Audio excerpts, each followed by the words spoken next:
I'd like to introduce our first speaker, Claire Phoenix.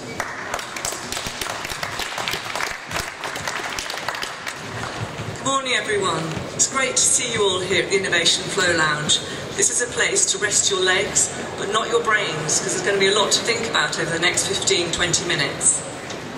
I'm here to talk on a subject that's close to your hearts, that of identifying opportunities in beverage innovation.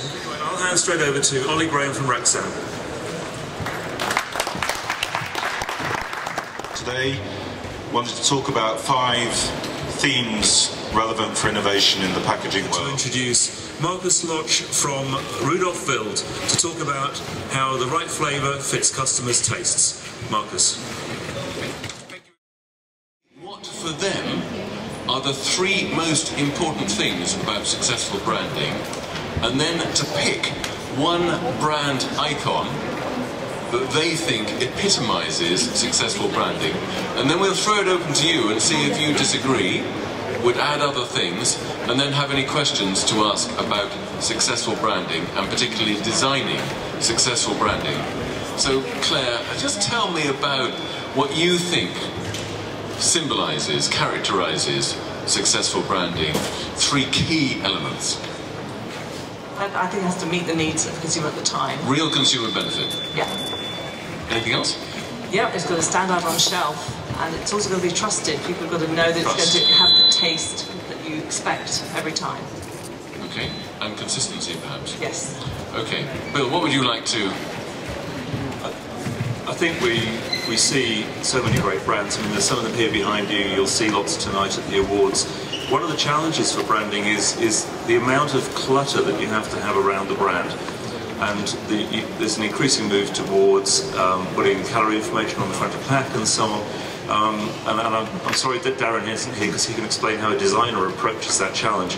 But with the advent of the modern world, we have things like QR codes and so on. There's lots of shortcut ways of doing it.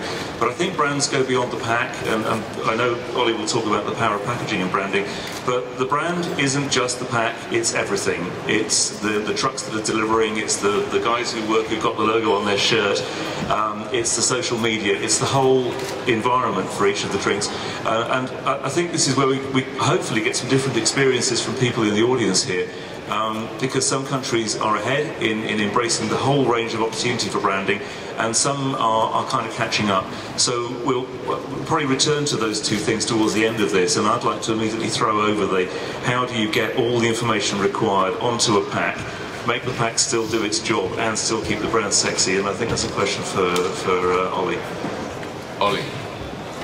Okay, with difficulty.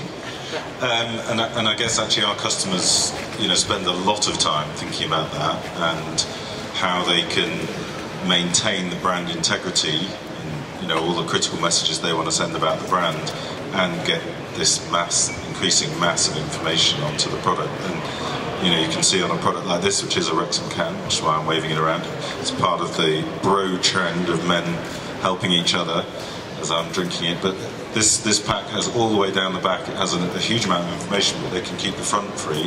And then I think what we're also seeing is, because the packs are becoming very distinctive, they can start to take more off the pack in terms of the old logos. So if we think of something like the Coke can and the additions where they're putting names on, they've actually taken Coke off because they don't need it, because it's such a distinctive package that everybody recognises it for what it is, which gives you freedom to experiment with a few more things than we would have done in the past. What about a smaller brand though? I mean, a smaller brand can't do that, it hasn't established itself, so how does it get that presence out there? What does it have to do there? Well, and I think you're right, it would have been good if Darren was here to answer that question, but I mean, we're certainly seeing, more, like this sort of commentary on a can. It's not a name, it's actually a comment, it's a statement, it's something a bit different to differentiate it. So I think for the smaller brands, and we're seeing this across the innovative soft drinks and also across the craft beers, they're trying to do something that just breaks the mould, in terms of the communication on the pack.